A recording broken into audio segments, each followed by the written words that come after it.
చంద్రకళ క్రాంతితో తన బాధను చెప్పుకొని ఏడుస్తూ ఉంటుంది. ఏంటో నాకు ఈ కర్మ. అటు అత్తయ్యని నమ్మించలేకపోతున్నాను, ఇటు బావని నమ్మించలేకపోతున్నాను. ఇద్దరూ కూడా నన్ను నమ్మకున్నా అపార్థం చేసుకుంటున్నారు. నన్ను వాళ్ళిద్దరూ ఎప్పుడు నమ్ముతారా అని చెప్పి నేను ఎదురు చూస్తూ ఉన్నాను. వాళ్ళు నన్ను నమ్మితే చాలు. నేను ఈ ఇంటికి ఏ చెడు ఉద్దేశంతోని రాలేదు.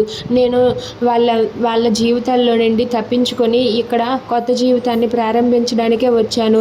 కానీ ఈ విషయం బావకు తెలియక బావ, అత్తయ్య వాళ్ళిద్దరూ కూడా నన్ను చాలా అపార్థం చేసుకొని అనరాని మాటలన్నీ అంటున్నారని చెప్పి అంటూ ఉంటుంది.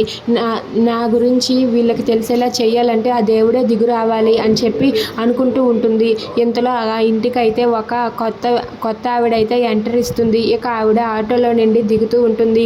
అలా దిగుతూ ఉండగా అక్కడ ఉన్న విరాట్ వాళ్ళైతే ఎవరు వచ్చి ఆగారు అని చెప్పి చూస్తూ ఉంటారు. ఇక ఆవిడైతే ఆటోలో నుండి దిగుతూ పెద్ద స్టైల్ కొడుతూ ఉంటుంది.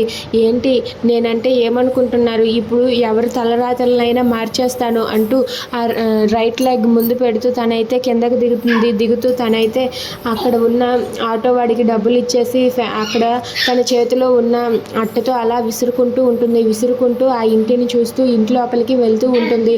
అది చూసి విరాట్ వాళ్ళైతే ఎవరు మన ఇంటికి వస్తున్నారు అని చెప్పి అనుకుంటూ ఉంటారు.